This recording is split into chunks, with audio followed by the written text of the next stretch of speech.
가까이 이게.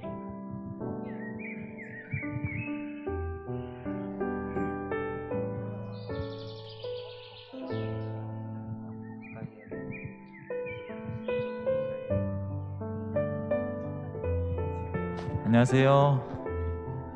추운 날씨 속에서도 이 안식일 성전으로 발걸음을 향하신 구리교회 모든 성도님들을 진심으로 환영합니다. 다 같이 기도하시고 찬양하는 시간 갖겠습니다.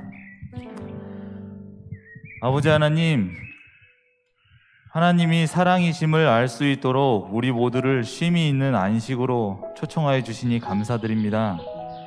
생명의 양식을 얻기 위해 안식일 학교에 출석한 우리 모든 성도님들 마음에 귀를 열어주시고 주님의 음성을 듣게 하시고 하늘의 은혜를 맛보는 저희 구리교회 성도님들 될 수 있도록 도와주세요. 부족한 입술로 주님께 찬양하고자 합니다. 이 찬양 받아주시옵소서. 예수님의 이름으로 기도드립니다. 아멘.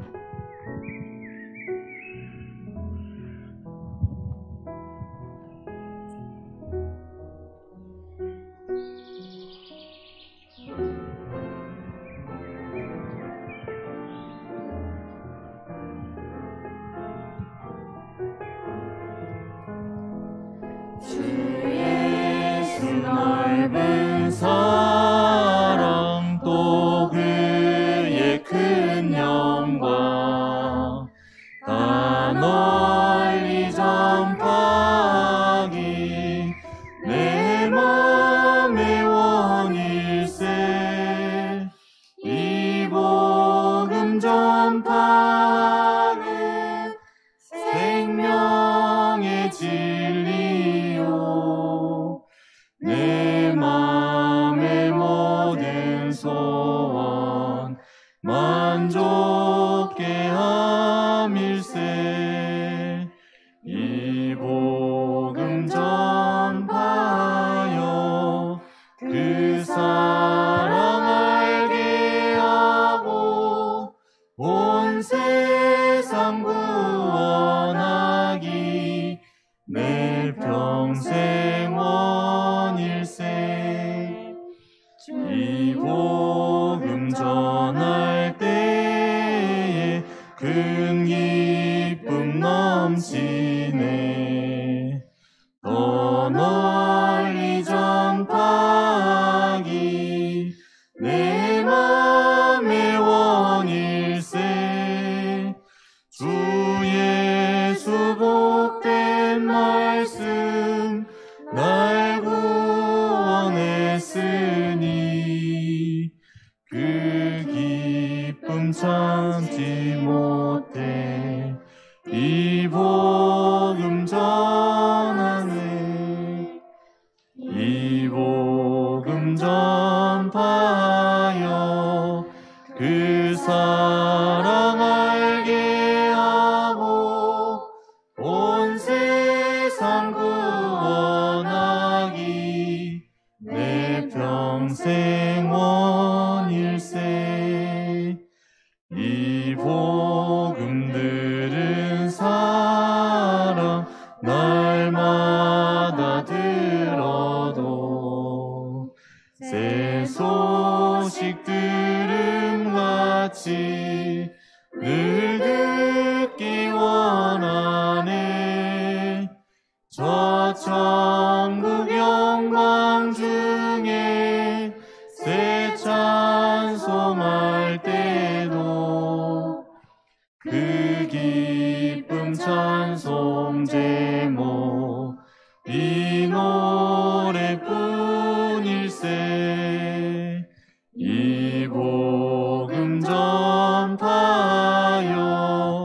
그 사랑 알게 하고 온 세상 구원하기 내 평생 원일세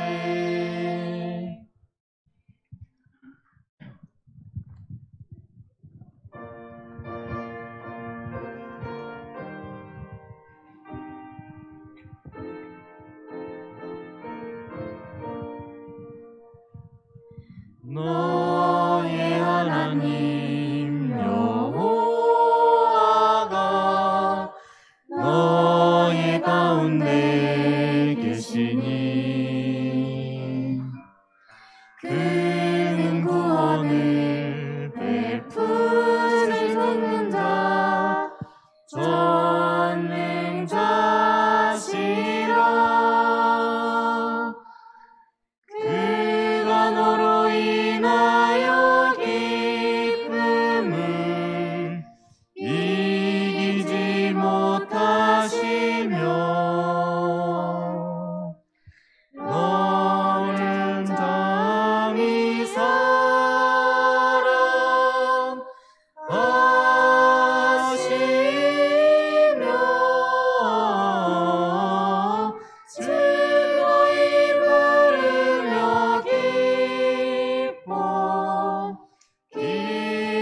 다 같이 일어나셔서 안식일학교 주제가 613장 부르시겠습니다.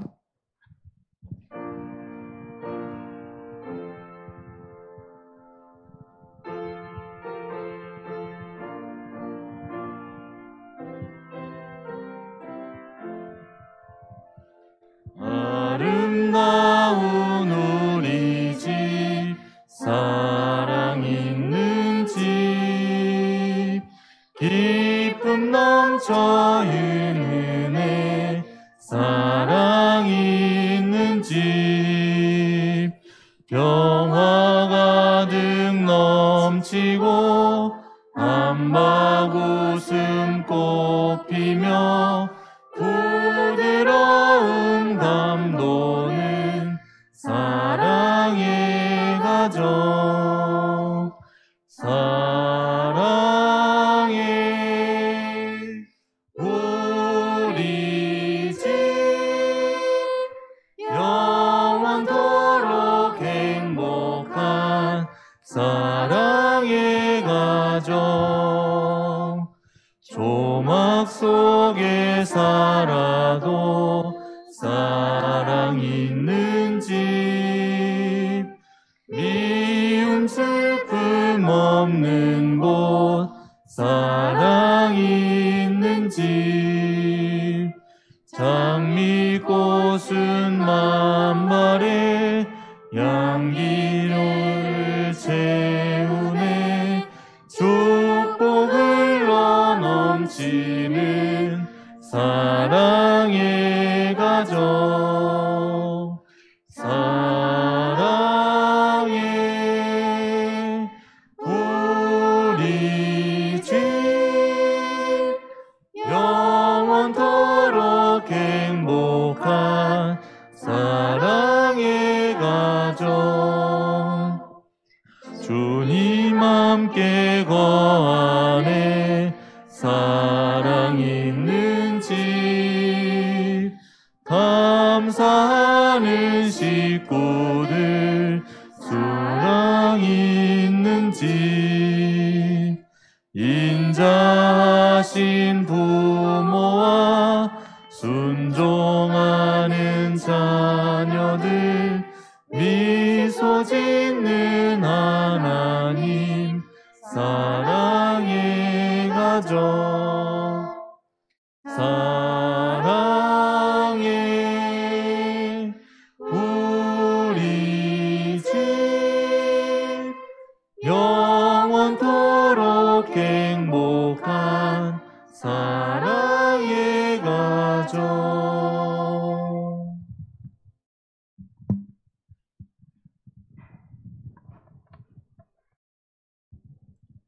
기도하겠습니다. 사랑의 아버지 하나님, 저희 구립교회 안식일학교 반생들 여세 동안 흩어져 살다가 이 안식일 주님께 나와 주님께 예배와 감사와 찬양을 드릴 수 있도록 은혜 주시니 감사합니다. 오늘 안식일학교 순서를 통하여 말씀 속에서 저에게 어떤 예수님의 모습을 소개해 주실지 저희 모두 들을 길을 허락하여 주시옵시고 말씀을 통해서 주어진 예수님을 오늘 모두 만날 수 있는 귀한 시간 될 수 있도록 도와주시옵소서. 사랑 많으신 예수님 이름으로 기도합니다. 안녕하십니까? 네, 기쁜 안식일입니다. 우리 그리스도 안에 한 형제 자매된 성도님들을 이렇게 우리 안식일 학교에서 뵙게 되어 너무 기쁘게 생각합니다. 지난 한 주 잘 지내셨습니까? 네, 저도 아이들이랑 있다 보니까 너무너무 지겨운 월요일을 맞이하지만 눈만 감았다가 뜨면 금요일 지나고 안식일이 옵니다. 이렇게 안식일 날 기쁜 마음으로 우리 성도님들을 만나 뵙게 되어 기쁘게 생각합니다. 오늘 안식일 학교는 이명신 부교장님께서 나오셔서요. 우리가 각 반으로 흩어져서 교과 토의를 못한 지 오래되었는데 교과 공부를 어떻게 하면 좋은지 우리 교과 속에서 어떤 예수님의 말씀이 숨어져 있는지 1기 동안 어떤 공부를 하는지 말씀해 주시겠습니다. 우리 은혜 받는 귀한 시간 되시기 바랍니다.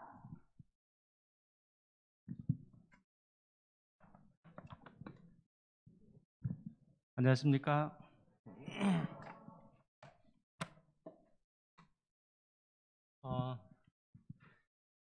사실 이 영상 예배를 드린 이후 또는 코로나 때문에 교회를 참석하지 못한 이후부터 교과 공부를 잘 못하게 됐죠.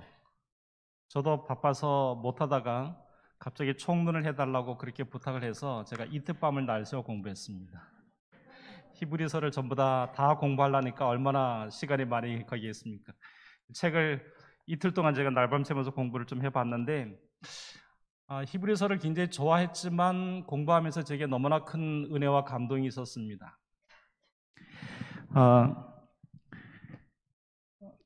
간략하게 좀 우리가 앞으로 한 기 동안 공부하게 될 내용들을 좀 같이 공부하는 시간을 좀 가져보겠습니다.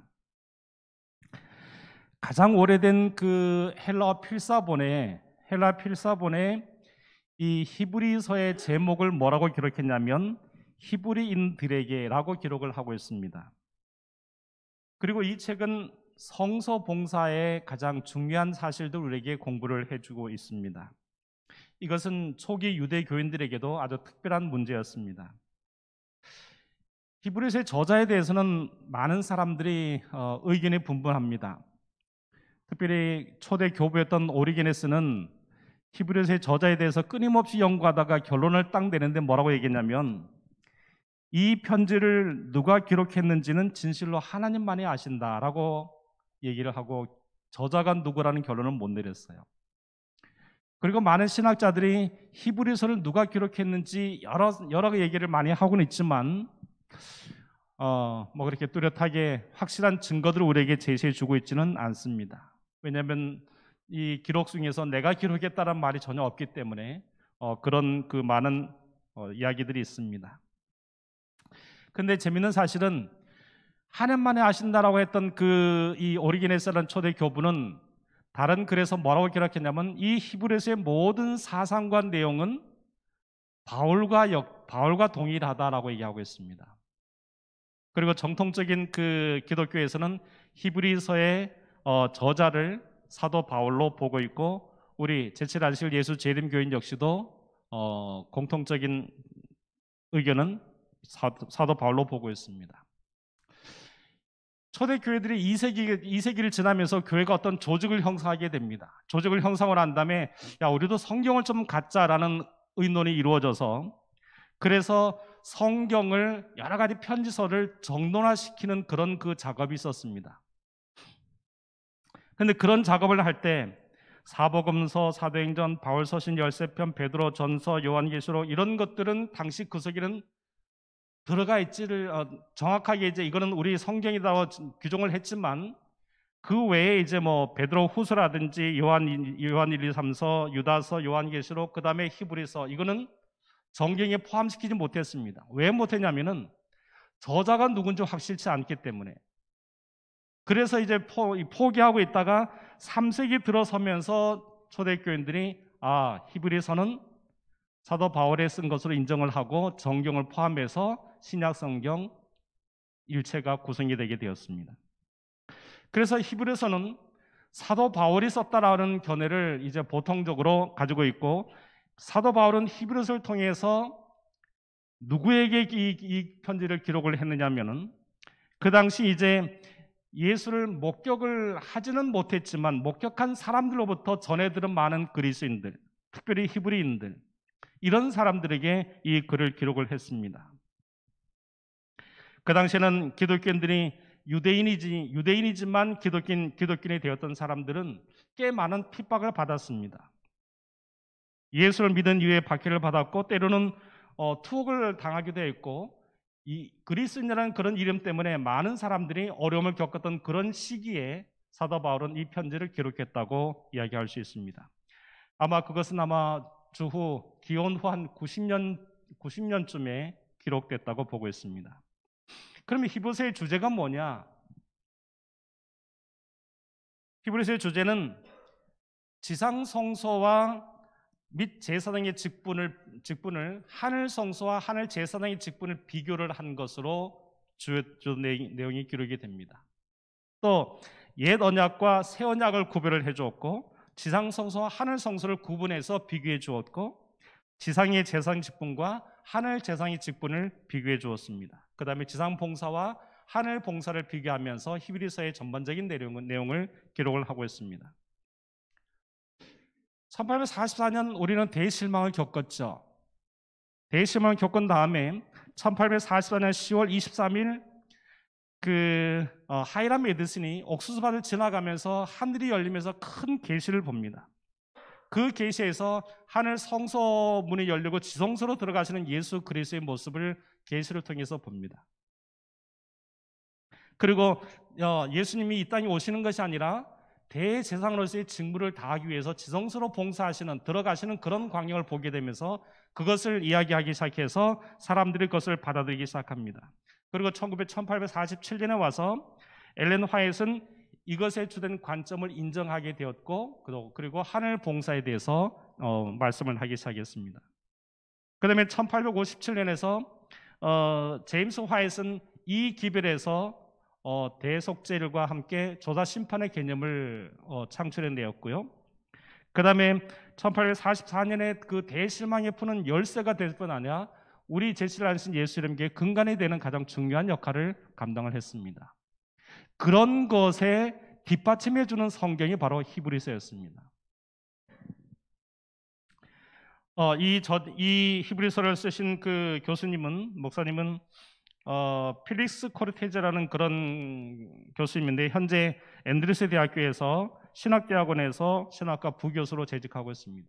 근데 이 교수님이 이 히브리서를 통해서 우리에게 세 가지 관점을 아주 중요하게 얘기를 하고 있습니다. 첫째는 이 구원의 교차를 얘기를 하고 있는데 첫째 제일 중요한 것이 개인적이고 지역적인 차원의 구원을 얘기를 해주고 있습니다.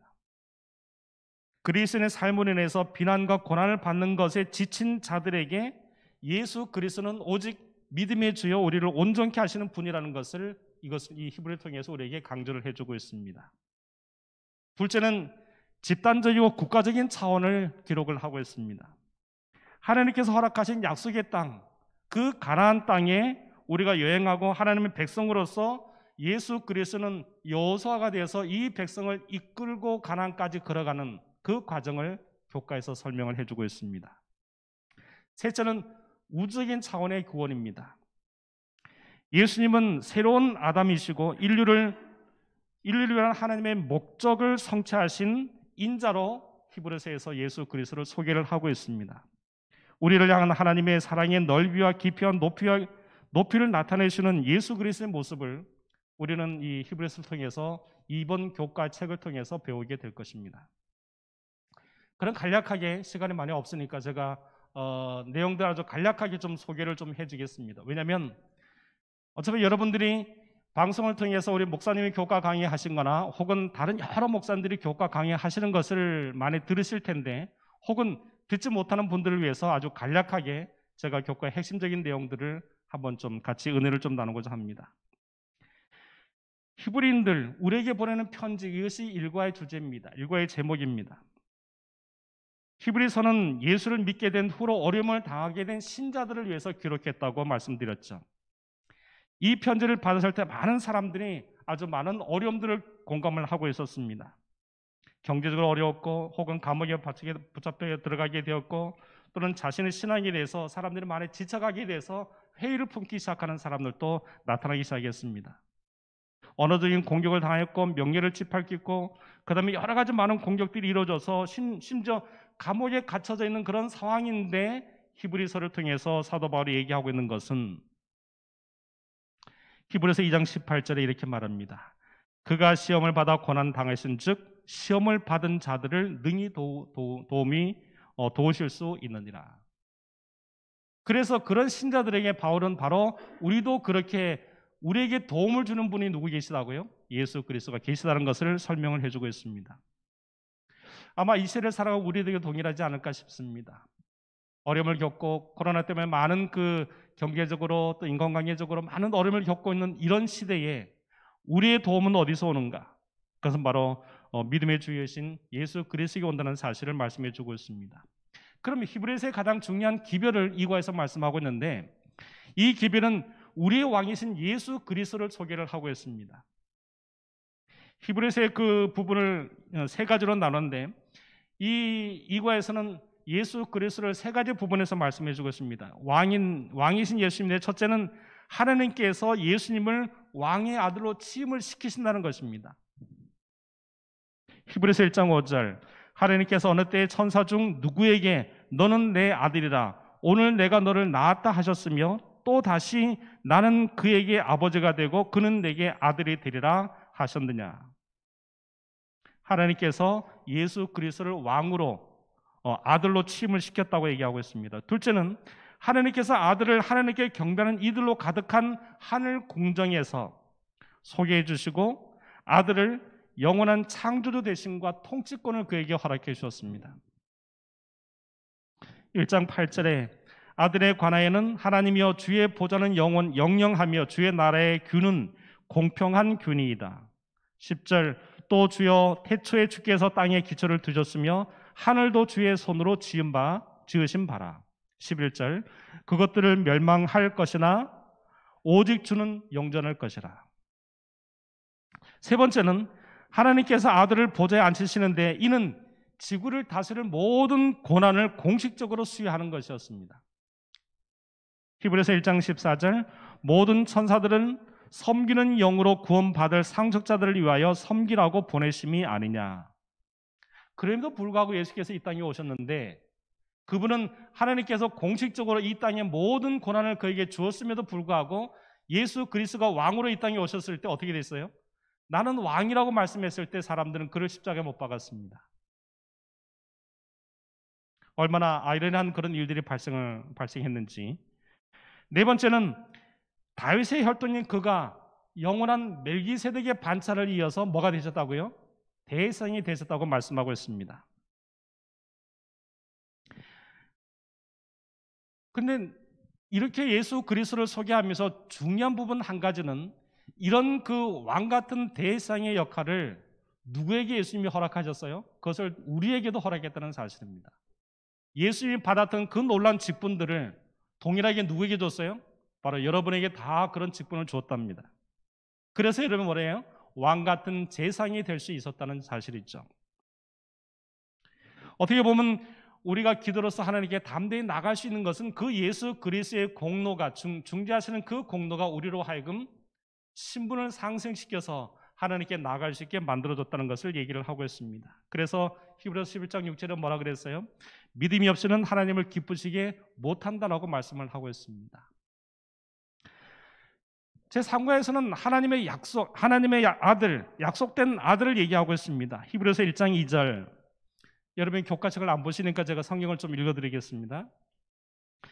이 모든 날 마지막에는 아들을 통하여 우리에게 말씀하셨으니 이 아들을 만유의 상속자로 세우시고 또 그로 하여금 모든 세계를 지으셨느니라.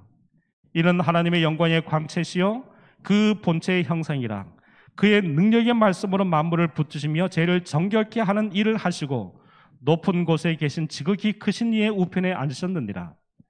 그가 천사보다 훨씬 뛰어남은 그보다 더욱 아름다운 이름을 기업으로 얻으심이라. 창세기 3장 15절은 우리에게 중요한 기별을 말씀해 주고 있죠. 인간이 범죄한 이후에 하나님께서 우리에게 구원의 계획을 발표하셨습니다. 그의 후손이 이 땅에 오셔서 원수로부터 우리를 뭐 할 것이라고요? 구해내실 거라고 말씀을 해주고 있습니다. 그리고 우리를 어렵게 만들었던 뱀의 멸망을, 사단의 멸망을 예언해 주셨습니다. 그런데 아담과 하와는 이 약속을 처음 듣고 이 약속이 속히 성취되기를 기대했습니다. 그래서 그 메시아가 누구인 줄 알았어요? 자기가 처음 난 아들 셋인 줄, 가인인 줄 알았습니다. 그렇게 첫 아들이 그 메시아인 줄을 기대를 했었는데 그가 눈앞에 보이는 그 참혹한 광경은 얼마나 큰 실망을 가져왔겠습니까? 그래서 그들은 그들의 맏아들이 굳이기를 바라면서 이 아들의 기쁨으로 그렇게 환영했지만 이 약속은 아담의 생각보다 아주 훨씬 많이 지체되었습니다. 그래서 이 약속은 훗날에 누구에게 주어졌습니까? 아브라함에게 다시 약속을 이어졌습니다. 하나님께서 그의 후손에게 즉 지구상의 모든 민족이 그를 통해서 복을 받게 될 것을 맹세까지 하셨습니다. 하늘의 별처럼 내 후손이 많을 것이라고 말하였고 바다의 모래처럼 많을 것이라고 약속했습니다. 근데 그 약속이 이어지다가 또 누구에게 다시 확증이 됩니까? 다윗에게 와서 또 확증이 되어집니다. 하나님께서 다윗을 통해서 내 후손이 하나님의 아들로서 하나님의 왕위에 오를 것이며 지구상의 모든 왕들의 공의로 통치하게 될 것이라고 이렇게 약속을 했습니다. 아담과 하와, 아브람 그리고 다윗을 통해서 약속된 하나님이 그 약속이 그 메시아가 누가 되리라고는 상상을 못했지만 정작 그 약속된 메시아가 누구였습니까? 바로 하나님 자신이었다는 사실을 우리는 깜짝 놀랄 수밖에 없습니다. 상상할 수 없는 일이었습니다. 히브리서 1장 13절에 사도 바울이 그렇게 말합니다. 이는 하나님의 영광의 광채이죠 그 본체의 형상이시라. 약속된 창세기 3장 15절에 약속된 메시아가 누구였다고요? 바로 하나님 자신이었다는 사실을 히브리서 기자는 얘기하고 있습니다. 그리스도만 인간에게 하나님 아버지를 나타낼 수 있었으며 제자들은 3년 동안이나 그 나타나심을 볼 수 있는 특권을 가졌다. 시대의 소망에서 그렇게 말하고 있습니다. 그 하나님을 3년 동안 모셨던 그 제자들은 얼마나 행복했겠습니까? 근데 그런 사실을 인식하면 그랬을 텐데 인식 못했다는 사실이 더 안타까운 일이죠. 그래서 사도 바울에게서 예수님은 조력자가 아니라 이 땅을 창조하신 하나님이었습니다. 또 히브리서 2장 10절에서 아버지를 통해서 만물이 창조되었다고 예수 그리스도를 소개하고 있습니다. 그 예수의 실체를 제 사과에서 설명을 하고 있습니다. 그 예수의 실체는 바로 우리의 신실한 형제라고 얘기를 하고 있습니다. 히브리서 1장에서 하나님의 아들, 즉 천사를 다스리는 분, 영광의 광채시여 그 본체의 형상이라고 이렇게 예수 그리스도를 소개를 하고 있습니다. 그런데 히브리서 1장에서 하나님께서 예수에 관해서 뭐라고 말씀했어요? 너는 내 아들이라고 설명을 하고 있습니다. 근데 재밌는 사실은 히브리서 2장에서 뭐라 말하고 하면 예수 그리스도께서 인간의 자녀를 가리켜서 뭐라고 말씀하셨어요? 너는 내 형제들. 공부하셨네요. 말이 공부하셨네요. 내 형제들 그랬어요. 자, 히브리서 1장에서는 예수 그리스도는 하나님의 아들이라고 그러고 2장에서 뭐라 그랬어요? 예수님께서 우리 인간들을 향해서 뭐라 그랬어요? 내 형제들이라고 말씀을 하셨습니다. 그럼 우리는 누굽니까? 예수 그리스도의 형제라는 사실이 있죠. 거룩함을 밟은 자들이 다 한 근원에서 나왔다는 사실을 얘기를 하고 있습니다. 즉 예수 그리스도는 하나님의 아들이요 우리는 그 하나님의 아들이 뭐가 되었다고요? 형제라고 얘기를 하고 있는 것입니다. 성경에는 고엘이라는 말이 나옵니다. 고엘이라는 말이 구속자 혹은 기업 물을 자입니다. 모세의 법에 의하면 너무나 가난해서 너무나 찢어지게 가난하면 자기 재산을 다 뭐예요? 저당 잡히거나 팝니다. 심지어 그것도 모자라면 어떻게 해요? 나를 팝니다. 내가 종으로 가게 됩니다. 근데 참 희망적인 사실은 50년이 지나고 나면 희년이라는 제도가 있는데 그때는 내가 잃어버렸던 재산도 다시 찾을 수 있고 내가 종으로 팔려갔지만 다시 돌아올 수가 있습니다. 참 행복한 일이죠. 그러니까 진짜 행복할까요? 얼마를 기다려야 돼요? 50년을 기다려야 됩니다.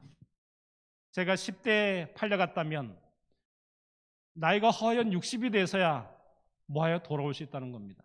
이게 행복한 것일까요? 그 50년의 긴 세월을 하나님께서는 너무나 안타깝게 위해서 그 긴 세월을 파괴할 수 있는 방법을 마련해 주시는데 그것이 뭐예요? 기업 물을 자라는 것입니다. 대신 내 제일 가까운 친적 혹은 형제, 나에게 제일 가까운 사람이 대신 나를 뭐예요? 돈을 주고 그것을 빼가 놓는 겁니다.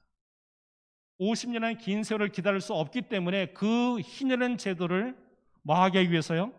짧게 하기 위해서 벌써 끝나야 되나요? 짧게 하기 위해서 뭐 한 거예요? 구속자, 고엘이라는 제도를 두셨습니다. 근데 그 고엘이 아담으로부터 모든 인류는 죄로 말미암아 뭐가 되었어요?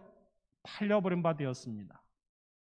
그래서 우리는 정말 50년이라는 긴 세월, 아니면 세상이 멸망할 때까지 기다려야 되지만 그 기다림이 너무나 길어서 예수님께서 직접 이 땅에 오셔서 우리를 죄에서 구원해내고 꺼내오기 위해서 어떻게 하셨다고요? 십자가에 죽으셔서 우리를 구속해 주셨다는 사실입니다. 그 50년의 세월은 너무나 길고 너무나 고통스러워서 하나님 보시기에 그래서 우리를 뭐 하셨어요? 구원해 내셨습니다. 그것이 고일이라는 것입니다. 히브리서 2장 13절 볼지어다 나와 함께 하나님께서 내게 주신 자녀라 하셨으니, 예수 히브리서의 기자는 우리를 하나님의 자녀라고 말씀하시면서 우리를 구원하신다고 말씀을 하셨습니다. 예수 그리스도는 쉼을 주시는 분입니다. 성경에 히브리서는 이 두 가지 쉼을 얘기하고 있습니다. 첫째는 그 쉼은 하나님께 속한 쉼이고 두 번째 쉼은 안식의 쉼이라고 말하고 있습니다. 우리가 하나님 안에 있어야만 진정한 쉼을 얻을 수 있고, 우리가 이 안식 속에 있었을 때 뭐라 할 수 있다고요? 쉼을 얻을 수 있습니다.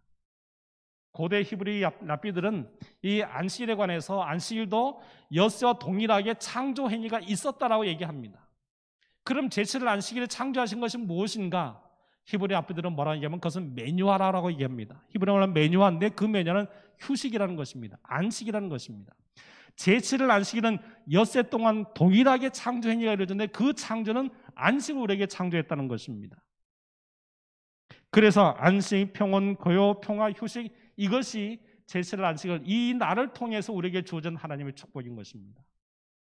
그래서 이 안식에 우리가 쉬어야 되는데, 근데 이스라엘 백성들이 뭐예요? 이 안식이 진정한 안식에 들어가지 못했다는 것입니다. 애굽에서 출애굽하는 그 모든 과정 속에서 40년 광야에 있으면서 그들은 하나님의 임재하심을 친히 목도했습니다. 낮만 되면 떠있는 구름을 보고 밤이면 떠있는 불기둥을 바라보고 아침이면 뭐예요? 만나가서 그 만나를 먹고 살면서도 매일 눈과 귀와 온몸으로 체험하면서 하나님의 임재하심이, 하나님의 함께하심을 체험했어도 불구하고 그들은 진정한 안식에 들어가지 못했습니다. 어떻게 보면 참 믿음 없는 자들의 상징이 되었고, 이것이 우리에게 좀 아이러니한 일이 아닌가 싶습니다. 그래서 예수 그리스도는 우리에게 대제사장으로 우리에게 설명을 해주고 있습니다. 그래서 우리의 대제사장, 왜 제사장이 필요합니까? 제사장은 범죄한 인간과 하나님 사이가 죄로 말미암아 단절되었습니다. 그 단절을 이어주는 역할을 하는 것이 뭐예요? 제사장인 것입니다. 제사장의 직분의 목적은 죄인과 하나님 사이를 중재하는 것입니다. 사람과 하나님 사이를 분리하는 것은 사단의 목적이었습니다. 그 목적은 성공을 했나요? 성공을 했습니다. 죄로 말미암아 하나님과 우리 사이는 점점 멀어지고 격리가 생기고 괴리가 생겼습니다. 단절이 생겼습니다. 그래서 그것을 이어주기 위해서 뭐가 필요했어요? 십자가의 죽으심이 필요했습니다. 그래서 예수 그리스도는 영혼의 다시라고 얘기하고 있습니다. 히브리서 10장 29절 하나님의 아들을 짓밟고 자기를 거룩하게 한 언약의 피를 부정한 것으로 여기고 은혜의 성령을 욕되게 하는 자가 당연히 받을 형벌이 얼마나 더 무겁겠느냐 너희는 생각하라. 여기에서 우리는 두 가지 죄를 볼 수 있습니다. 첫째는 언약의 피를 부정한 것으로 여기고라고 합니다. 언약의 피를 부정한 것으로 여긴 것이 무슨 말일까요? 하나님 우리가 언약하셔서 창세기 15장에 언약을 하셨습니다. 그 언약을 통해서 우리를 구원하겠다고 약속을 했습니다. 그런데 그것은 뭐예요? 부정한 것으로 여긴다는 것은 하나님의 언약을 뭐 한다는 건 믿지 않고 신뢰하지 않는다는 얘기죠. 또 성령을 욕되게 하는 자, 욕되게 하다는 것은 무례하고 고만하고 교만하고 이런 것들을 얘기를 하고 있죠. 그러면 이렇게 하나님의 성령을 욕되게 하는 것은 하나님의 성령 우리에게 역사하는 것은 뭐가요? 우리 스스로 막아버린 것입니다. 용서받지 못할 죄 두 가지를 여기서 성경은 얘기하고 있습니다. 언약한 피를 부정한 것을 여기고 성령을 욕되게 하는 자들, 이런 자들이 얼마나 죄가 무겁겠느냐 너희는 아느냐라고 반문을 하고 있습니다. 그래서 예수 그리스도를 우리에게 뭐로 다시 말씀하세요? 그리스도는 우리의 새로운 중보자라고 얘기하고 있습니다. 새 언약의 중보자. 과거에 우리에게 말씀하셨던 언약이 이스라엘 백성의 삶을 통해서 실패한 것처럼 보이니까 하나님께서 우리에게 다시 새 언약을 세웁니다. 그것은 예수 그리스도가 이 땅에 오셔서 직접 그 언약을 말씀하시고 그 새 언약은 정말 새로운 언약이 아니라 지키지 못했던 그 이스라엘 백성들, 그 고대의 많은 사람들에게 예수님께 직접 오셔서 새롭게 언약을 발표하셨습니다. 그리고 내가 그 언약에 뭐라고요? 중보자라고 말씀을 하고 있습니다. 중보자는 번역은 헬라어로 메시테스라는 그런 단어인데, 이 메시테스는 그 중간에 서 있거나 그 중간에 서 있는 그런 사람을 얘기합니다. 그런데 이것이 법적인 용어에도 많이 쓰입니다. 어떻게 이런 뜻을 가져요? 첫째는 둘 이상 사이의 당사자 사이의 중재자를 뜻할 때 이 단어를 씁니다. 둘째는 협상가 또는 사업가, 중개인을 얘기할 때 이런 단어를 씁니다. 셋째는 법적인 증언의 증인을 얘기할 때 이 단어를 씁니다. 넷째는 협상의 실행을 보증하는 보증인. 그런데 히브리서 기자는 여기서 네 번째의 의미로 예수 그리스도를 소개를 하고 있습니다. 그래서 이것을 증명하기 위해서 예수 그리스도를 뭐라고 설명하고 있어요? 온전한 제물이라고 말씀하고 있습니다. 그분은 온전한 제물이었습니다. 히브리서 9장 15절, 그는 새 언약의 중보자시니 이는 첫 언약 때에 범한 죄에서 속량하려고 주구사 부르심을 입은 자로 하여금 영원한 기업의 약속을 얻게 하려 하십니다. 그러면서 5대 제사를 얘기하고 있습니다. 번제, 소제, 화목제, 속죄제, 속건제, 이런 제사를 얘기하면서 이런 제물이 되신 예수 그리스도를 소개를 하면서 가장 중요한 것은 이것이 뭐예요? 어떻게 드려졌다고요? 10장 10절에 이렇게 말씀하십니다. 이 뜻을 따라 예수 그리스도의 몸을 단번에 들이심으로 말미암아 우리가 거룩함을 얻었노라. 어떻게 들으셨다고요? 예수 그리스도의 제물은 단번에 드린 바 되었다고 말씀을 하고 있습니다. 여러 번 성소제에서 매일 죽는 그 어린 양이 아니라 예수 그리스도는 한 번의 죽음으로 이 모든 중재자로서의 사명을 완성하셨다고 말씀하고 있습니다.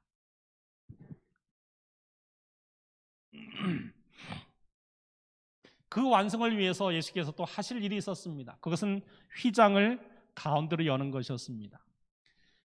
십자가에서 죽으실 때 한 지성소에, 이 땅에는 성소와 지성소를 연결하는 그 막이 있었는데 그 막을 어떻게 됐어요? 찢어져 버렸습니다. 보이지 않는 손에서 찢어져 버리고 그렇게 저녁에 번제로 드릴 그 양을 묶어놨는데 그 땅의 지진을 통해서 그 양이 도망갔습니다. 더 이상 뭐예요? 성소 제도가 필요 없다는 것. 왜냐하면 성소 제도의 가장 중요한 목적은 하나님께서 창세기 3장 15절에 구속의 말씀을 하시면서 이 일이 있을 것이다 라고 기억하도록 말씀했는데 사람의 기억에 한계성이 있나요? 있습니다. 한계성이 있으니까 그 기억을 잊지 않도록 사람을 하여금 하나님의 구속의 경륜에 동참하도록 요구한 제도가 뭐냐면 성소제도인 것입니다. 그래서 그들은 매일 양을 잡습니다. 양을 잡아 죽일 때 내가 이렇게 죄를 져서 내가 죽어야 할 그 대신에 양이 이렇게 죽는구나라고 제 그 처절함을 인식하게 됩니다. 그래서 우리는 이렇게 예수님께 이 땅에 오실 거야. 예수님이 이렇게 십자가에 죽으실 거야. 우리를 위해 죽으실 거라는 사실을 우리가 직접 체험하게 만든 제도가 성소제도인 것입니다. 그 성소제도가 완성을 이룬 것이 뭐예요? 십자가에 죽으신 것이에요. 그래서 예수 그리스도는 단번에 죽으심으로 구속의 경륜을 완성해 놓으신 것이 성소제도의 그 마지막으로 우리에게 설명을 해주고 있습니다. 시간이 많이 지나가서 더 말씀을 못 드리겠지만 어쨌든 이 히브리서의 말씀은 우리에게 너무나 중요합니다. 마지막 시대에 살아간 제천하실 예수 재림 교인들에게 아주 중요한 책이 히브리서입니다. 그래서 여러분 교과를 통해서 혹은 우리 목사님의 영상 강의나 혹은 다른 목사님의 영상 강의를 통해서라도 꼭 히브리서를 잘 공부하셔서 마지막 시대에 살아가는 가장 중요한 지름길에 큰 도움이 되기를 바라면서 말씀을 드리겠습니다.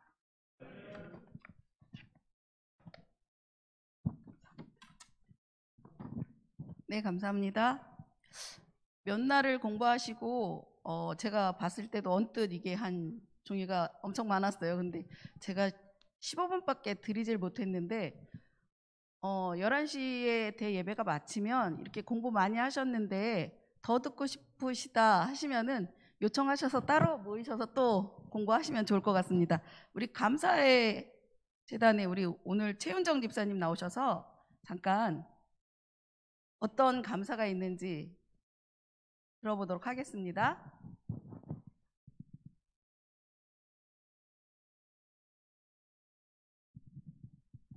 안녕하세요. 이 자리를 만들어주신 하나님께 감사합니다. 사실은 제가 중증 환자라고 이야기를 했어요. 그게 어떤 거냐면 말씀 묵상을 하고 기도를 해도 항상 제 마음엔 기쁨이 없었어요. 근데 고민하고 이걸 해결해 달라고 기도를 했었거든요. 근데 지난주 안식일 날 장로님이 저를 보지도 않고 책만 보시면서 최윤정 집사님이 하세요. 이렇게 얘기를 하셔서 가슴이 철렁 내려앉았어요. 그래서 내가 감사할 게 뭐가 있을까라는 생각을 이제 그때부터 하기 시작했는데, 하나님, 저 이제부터 감사할 수 있는 마음을 주세요라고 기도를 했어요. 했는데 이제 토요일부터 이제 제가 이렇게 쭉 쓰게 됐어요.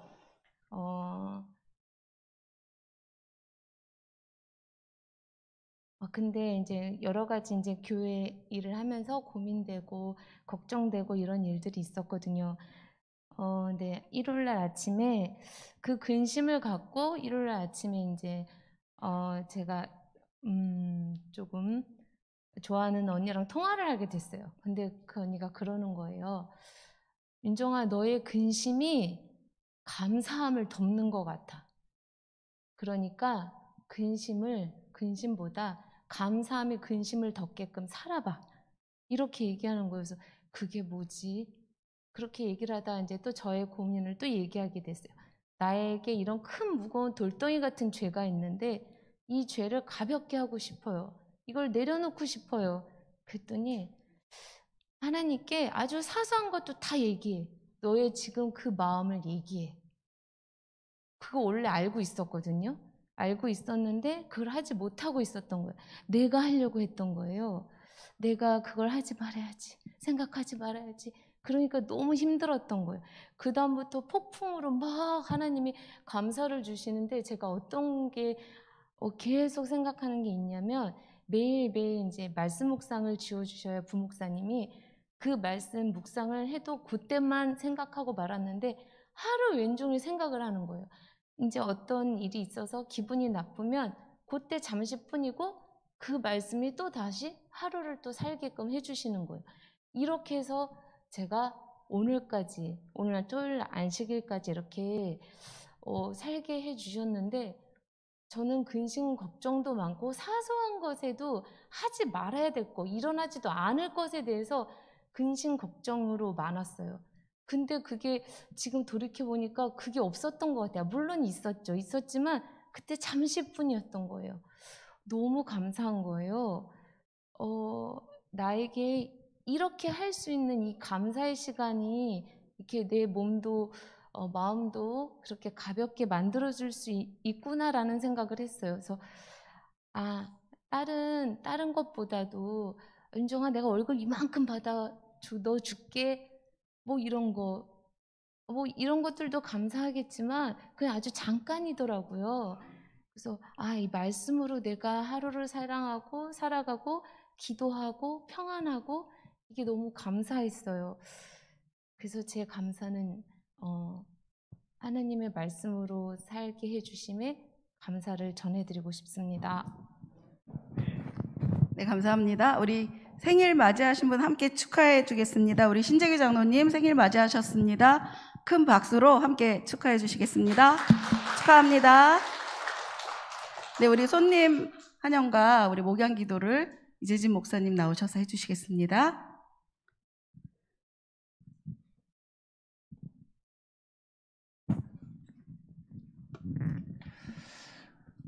네, 오늘 처음은 아니시고요. 지난주부터 우리 출석하시기 시작하셨는데요. 우리 이명희 집사님 뒤에 앉아 계시고 우리 앞에는 맹수경 집사님 앉아 계십니다. 혹시라도 지난주에 못 오신 성도님들이 모르실까봐 또 아직 익숙치 않은 분들이 계실까봐 다시 한번 소개를 드립니다. 우리 이명희 집사님, 맹수경 집사님, 이명희 집사님께서는 남영국제학원교회에서 오셨고요. 우리 맹수경 집사님 강남초대교회에서 오셨습니다. 원래 집은 이 근처셨는데 계속 원래 다니시던 교회에 출석하시다가 새해부터 우리 교회에 출석하시게 되었습니다. 새로 오신 분들이 아마 처음에 학년이 바뀌어서 또는 또 진학을 하게 되어서 학교에 갔을 때의 그런 느낌이 아닐까 생각됩니다. 기대도 되지만 또 와서 보니 낯선 얼굴들이고 또 다른 사람들은 다 초등학교 출신이 같아서 중학교 출신이 같아서 다 서로 아는 것 같은데 나만 혼자 모르는 것 같고 그런 느낌일 수도 있을 텐데요. 우리 모든 성도님들 따뜻하게 인사해 주시고 먼저 다가가서 이야기 나눠주시고 속히 뿌리를 내리고 우리 교회에 함께 즐거운 교제 나누면서 하늘 함께 가게 되기를 바랍니다. 기도 요청 드리겠습니다. 우리 두 분의 성도님과 또 사경회가 1월 마지막 주에 있게 됩니다. 우리 모든 성도님들께서 주형식 목사님, 묵동교회 담임 목사님이신 주형식 목사님께서 강사로 오시는데요. 함께 기도해 주셔서 정말 은혜 충만하고 우리가 다시 한번 말씀에 굳게 서는 사경회 되도록 기도 부탁드립니다. 기도하시겠습니다. 하늘에 계신 아버지 하나님, 오늘 또 주의 앞에서 기도할 수 있는 특권을 우리에게 주시니 감사합니다. 주님, 또 지난 1년을 보호하여 주시고 우리 신재규 장로님 다시 생일을 맞이하게 하셨으니 감사합니다. 주의 기관에서 일하면서 또 주의 교회를 위해서 올해는 제물로 봉사하시게 되었습니다. 주님, 그 하시는 모든 일들이 주가 하는 일이 되게 하시고 주님의 능력이 그 손과 사역을 통하여 나타나게 하여 주시옵소서. 어디에서 일을 하든지 성령의 분위기를 몰고 다니는 주의 종이 되게 하여 주시오며 특별히 그 가정에도 복이 넘치게 하여 주시옵소서. 또 오늘 함께하지 못하였지만 우리 지난 한 주간 생일을 맞이했던 우리 이현석 집사님 기억하여 주시옵고 우리 이현석 집사님 오랜 기간 또 교회의 부제무로서 봉사하고 계십니다. 주여 크게 복을 내려 주시옵고 귀한 선물로 주신 자녀들이 예수의 이름을 아는 아이들로 자라나게 하여 주시오며 그 가정이 예수로 말미암아 늘 웃음이 넘치게 하여 주시옵소서. 또한 우리 권은일 성도도 또 오늘 생일을 맞이하였습니다. 주님, 주의 이름을 알게 되어 함께 한 가족이 된 것을 주님께 감사드립니다. 주여, 바라옵기는 권은일 성도의 기도로 말미암아 그 남편도 또한 주 예수를 알게 하여 주시오며 그 기도로 말미암아 또한 영빈이가 주님의 귀한 일꾼으로 자라나게 하여 주시옵소서. 아버지 하나님, 이 시간 특별히 이용자 집사님 위하여 기도합니다. 주님, 목 디스크로 인하여 거동이 불편해지고 매우 힘든 나날을 보내고 있사오니 주여 이 안식일 주님께서 복 내리시겠다고 약속하신 이날에 주님 특별한 치유의 능력을 그에게 더하여 주시옵고 그 몸이 회복되게 하여 주시오며 이 고통의 순간에서도 주님 감사가 끊이지 않게 하여 주시고 고통보다 넘어서는 능력과 인내함을 허락하사 넉넉히 이기게 하여 주시옵소서. 주님의 뜻일진데 이 모든 어려움이 또 더욱더 큰 복으로 바뀌어 속히 회복되어 우리와 함께 주의 앞에서 경배드리게 하여 주시옵소서. 아버지 하나님, 올해 특별히 성도들의 생업을 위하여 기도합니다. 새들을 먹이시고 꽃들도 입히시는 주님께서 주의 사랑하는 우리 구립교회 성도들 그 가정마다 복을 내려 주셔서 코로나 때문에 또 여러 생업의 어려움 때문에 그 생활이 어려움 당치 않게 하여 주시옵고 모든 길에서 주님께서 인도하시고 복주심을 경험하게 하여 주시옵소서. 무엇보다 바라옵기는 일할 때에도 일터에서도 예수님과 동행하게 하여 주시오며 주님께서 그곳에서도 도구로 사용하사 그 주변에 만나는 모든 사람에게 예수의 통로가 되게 하여 주시옵소서. 오늘 또 말씀을 연구하게 하셨으니 감사합니다.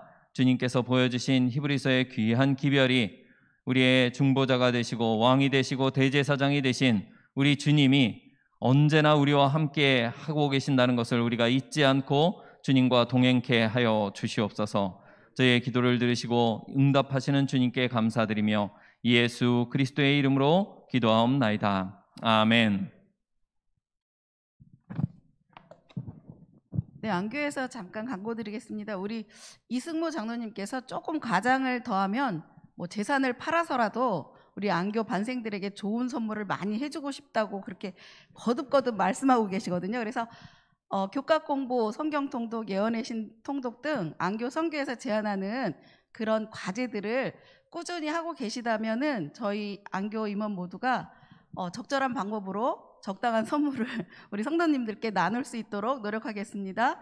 오늘 일몰 시간은 오후 5시 30분입니다. 묵상으로 안식일 학교 모든 순서 마치겠습니다.